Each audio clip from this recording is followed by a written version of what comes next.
AWS Loft Talks. I'm Kiyoto. I work for Treasure Data. I am a committer of this open source project called FluentD, and I work for this company called Treasure Data. We provide analytics infrastructure, and we simplify it as a cloud service. And today, the majority of our customers actually run on Amazon Web Services.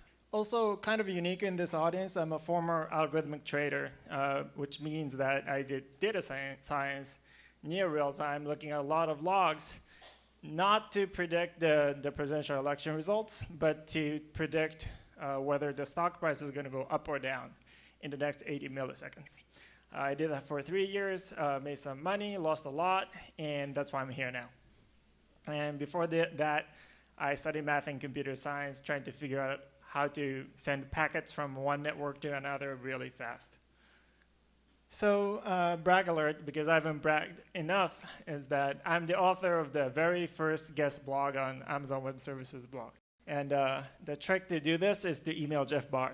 And the hardest part is figuring out his email. And you can go and read it. It was like how the project that I've been part of, FluentD, is very useful if you want to collect data into Amazon Web Services. Why you should care about data collection. And I'm going to give an example of, or like rather surveys of the open source tools available. And I'm going to give one, like a case study of like things to think about when you do data collection. And my focus is going to be open source for 2 reasons. One is proprietary folks, including us and all these guys, I'm sorry. We have venture money, we have like customer payments. We have the resources to really promote ourselves. But a lot of open source projects wither and die without the attention of developers and the community members. And I try to shine some light on them. Data collection is hard. It's very hard. And the data changes. And I think this aspect of big data is not getting as much attention as the rest. It's very cool to be able to build models. I did that for a living. And it's also very cool to create like the next best distributed system in Golang or maybe Rust. But if you can't get the data, the right data into the right place at the right time, none of this is meaningful. So that's the thing to take away from this talk. This was actually adopted from the talk that I gave to aspiring data engineers. And this is like a very typical data pipeline that I see among our customers. So there are a bunch of data sources. It could be like a Fitbit, it could be Pebble Watch, it could be mobile app, and so forth. Somehow, with a lot of hard work, you put it into some kind of data landing area. Analysts and thought leaders like to call this data lake. Then you actually process that data so that it turns something that's actually usable, that you can query with SQL or like data frame this and that. And finally, there's like an analysis environment. Sometimes this is business intelligence tools. You might be using Python, you could be using R, you could be using Excel. And this part, from data sources to making data analysts and scientists happy, is the bulk of the work. And usually the people who specialize in this area is called data engineers. And their job is really tough, and they're the ones who really ought to be caring about data collection. Because if the data collection goes bad, then bad data gets processed, and analysts would be looking at bogus data. That means bogus models. That means like a lot of bad things. And eventually, you're going to be thrown under the bus. Right? The CEO might be showing a metric, and like the revenue doubled this month. And that's because all the rows are duplicated. And everyone's going to be, oh, that's because that data engineer just like screwed up this and that. So bad things in, bad things out. So make sure that you get this part right. So much of the blame, little of the glory is the sad fact of data engineering.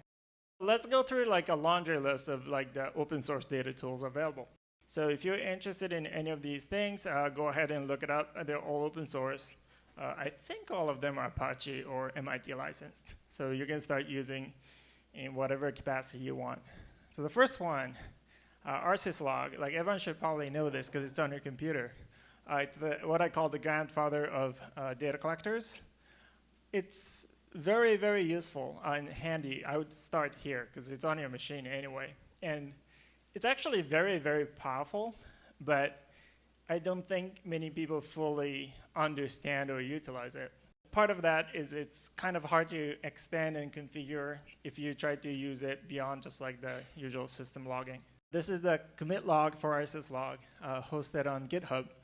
And I've never seen a change log that has 93,000 lines. And this is the oldest one that I could find. And it dates back to like 2001. So another one, pretty famous one, is Logstash. It's very configurable. It has a very rich ecosystem. And lucky, and I'm happy for them, Logstash found its home in the startup called Elastic, which you might recognize from their flagship product, Elasticsearch. And they just rebranded themselves as Elastic. So the Logstash forms the L of the ELK stack. It's written in JRuby, and it's got like a cute, weird mascot, depending on your aesthetic taste. And one thing to note about Logstash is, if you're using it with Elasticsearch, it's a very good product. Part because it's well designed, but also because you get commercial support. And that's a huge part when you're trying to adopt open source in an enterprise environment. Like you want to make sure that there's a company and well-funded folks behind the project so that the project doesn't die when your company still needs it. Another one is Heka. It came out of Mozilla, the author. The other thing about Heka is that it's extensible with this tiny language called Lua. But because it's mostly written in Go, if you want to sort of reconfigure to adopt to evolving like data sources or data outputs or data encoding and decoding needs, my understanding is that oftentimes you need to recompile and redeploy. But it's really not Heka's fault. It's like that's how Go works right now. It's only statically linked. But my understanding is in the next version of Go, they're going to support dynamic linking, and things might change. And another one, I'm super biased because I'm a committer, and I've run the community for like a year or two now. And it is written in CRuby. We are actively working to remove the dependency on the C part of the CRuby so that it would also run on JRuby. And one of the key things is that it is built for high availability with very configurable buffering.